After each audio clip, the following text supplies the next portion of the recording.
महाराष्ट्र के कोल्हापुर में सांप्रदायिक तनाव हो गया है। मेरे साथ इमरान प्रतापगढ़ी हैं जो कांग्रेस के नेता हैं और महाराष्ट्र से राज्यसभा सांसद भी हैं। कोल्हापुर में जो मामला सामने आया है, औरंगजेब की तस्वीर सोशल मीडिया पर लगाने और कथित महिमा मंडन के विरोध में वहां पर प्रदर्शन हुए हैं और स्थिति जो है वो तनावपूर्ण है। इस पर आप क्या?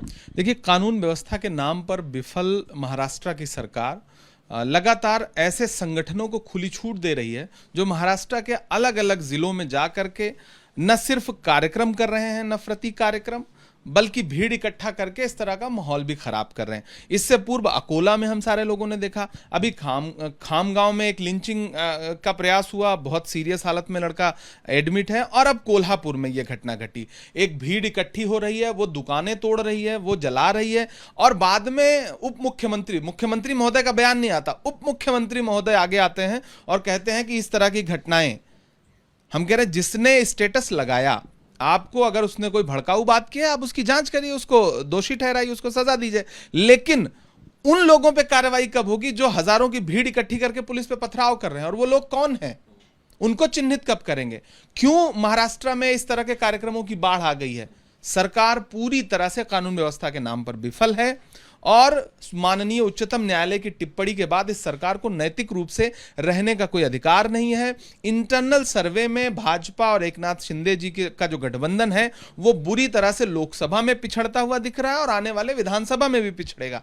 ऐसे में भाजपा के पास अब कोई चारा नहीं है। भाजपा अपनी पुरानी जो नफरत की राजनीति है, हिंदू मुस्लिम की राजनीति है, उसको कुछ संगठनों के जरिए आगे बढ़ा रही है और बाद में फिर उस पर राजनीतिक रोटी सेकने का प्रयास कर रही है। आप ये कह रहे हैं कि जो माहौल खराब हुआ है उसके पीछे खुद सत्ताधारी, पूरी तरह से सरकार उसके पीछे। अगर सरकार का काम क्या है, सरकार क्यों नहीं रोक पा रही है? जिस तरह के 50 रैलियां हुई, जिसमें कभी हैदराबाद के एक विधायक को बुला करके, कभी एक कथित चैनल के संपादक को बुला करके वहां कार्यक्रम आयोजित हो रहे हैं, भड़काऊ भाषण दिए जा रहे हैं और फिर उन पर कोई कार्रवाई नहीं, जबकि माननीय उच्चतम न्यायालय ने कहा है कि ऐसे लोगों पर राज्य स्वतः संज्ञान ले, मुकदमा दर्ज करे। कितने लोगों पे मुकदमा दर्ज हुआ, अब तक क्या कार्रवाई की, उस पे माननीय उप मुख्यमंत्री जी कोई टिप्पणी नहीं करेंगे। तो लॉ एंड ऑर्डर के नाम पे सरकार पूरी तरह विफल है। इस तरह के कार्यक्रमों को स्वीकृति कौन दे रहा है? अगर स्वीकृति के बिना ये कार्यक्रम हो रहे हैं तो उन पे कार्रवाई क्यों नहीं हो रही है? ये सरकार कब बताएगी? आखिरी में जो इसके पीछे, घटना के पीछे जो बात बताई जा रही है, जो भड़काऊ पोस्ट जो औरंगजेब से जुड़े हुए हैं, उस पर आप क्या कहेंगे और ऐसे तत्वों को लेकर के क्या करेंगे? देखिए, इस तरह के पूरे देश को पता है कि भारतीय जनता पार्टी के पास हेट की एक पूरी व्हाट्सएप की फैक्ट्री है। किसने इस तरह की पिक्चर को जो है मॉफ्ट किया, किसने इस तरह की हेट स्टेटस लगा? इस देश में किसी भी हेट स्टेटस के लिए, किसी भी हेट स्टोरी के लिए, किसी भी नफरती कार्यक्रम के लिए, वो किसी भी धर्म का, किसी भी मजहब का हो, उन पे कार्रवाई होनी चाहिए। लेकिन मसला यह है कि उप मुख्यमंत्री का जो बयान आया है उसमें इस एक पक्ष का तो जिक्र करते हैं, लेकिन पत्थरबाजी जो कर रहे हैं पुलिस पर, वो कौन लोग हैं कोल्हापुर में? वो तो भारतीय जनता पार्टी के आनुषंगिक संगठनों से जुड़े हुए लोग ही हैं ना। उन पर कार्रवाई कब करिएगा?